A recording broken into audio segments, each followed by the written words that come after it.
रथ यात्रा ओडिशा का सबसे बड़ा फेस्टिवल है, लेकिन क्या आप जानते हो कि यह एक सदियों पुराना वचन निभाने के लिए मनाया जाता है। कई सदियों पहले एक वनवासी मुखिया थे, विश्ववसु। वो एक रहस्यमयी देवता की पूजा करते थे जिनका नाम था नील माधव। एक ऐसे विष्णु रूप जो स्वयं प्रकट हुए थे और जंगल में गोपनीय तरीके से पूजे जाते थे। किसी बाहरी को उनका दर्शन कभी नहीं हुआ था, लेकिन दूर एक राजा थे, इंद्रद्युम्न, विष्णु भक्त।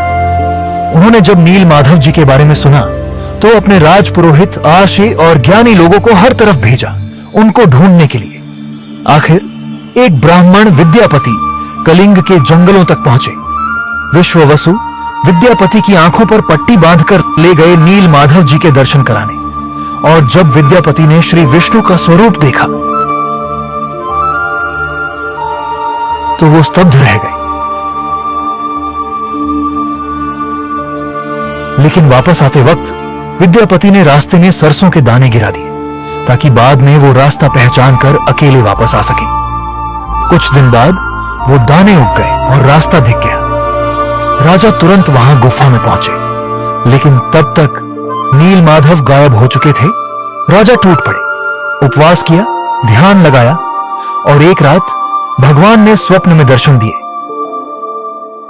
मैं वापस आऊंगा, तुम्हें मेरा स्वरूप मिल जाएगा, पुरी के समंदर के किनारे एक लकड़ी के रूप में। और सच में कुछ दिनों बाद एक दिव्य लकड़ी का टुकड़ा समंदर से बाहर आया। यह दारू ब्रह्म था जिसमें भगवान स्वयं विराजमान होने वाले थे। राजा ने कई शिल्पकारों को बुलाया, लेकिन कोई उसे तराश नहीं पाया। तब एक अलौकिक वृद्ध कारपेंटर आया और सिर्फ एक शर्त रखी, मैं 21 दिन तक काम करूंगा और तब तक यह दरवाजा नहीं खुलेगा। 14 दिन बीत गए और कमरे से आवाज आना बंद हो गया। रानी गुंडिचा घबरा गई। उन्होंने दरवाजा खोल दिया और उसी वक्त वो कारपेंटर गायब हो गया था।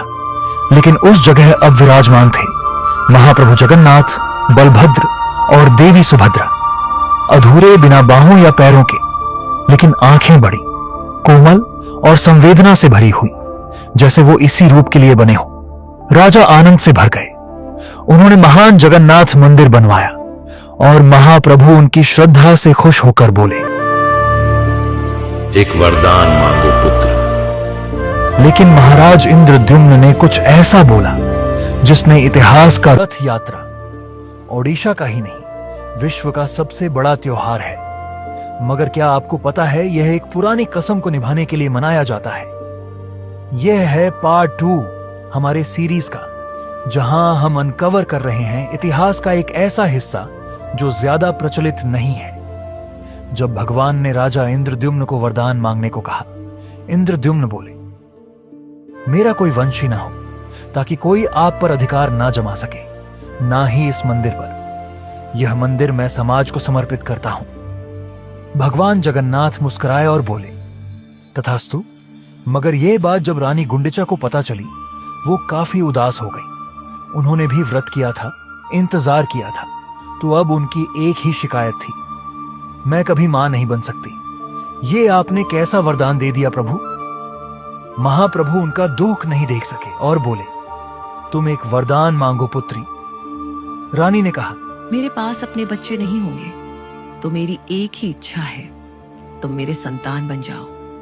तुम और तुम्हारे भाई बहन साल में एक बार मेरे घर आओ, एक भगवान के रूप में नहीं बल्कि मेरे बच्चे बनकर। मैं तुम्हें तुम्हारा पसंदीदा खाना खिलाऊंगी, तुम्हारी मां बनकर ख्याल रखूंगी। फिर तुम वापस अपने मंदिर जा सकते हो। इतनी मासूम इच्छा को जगन्नाथ महाप्रभु कैसे इनकार करते। भगवान मुस्कुराए और वरदान दे दिया।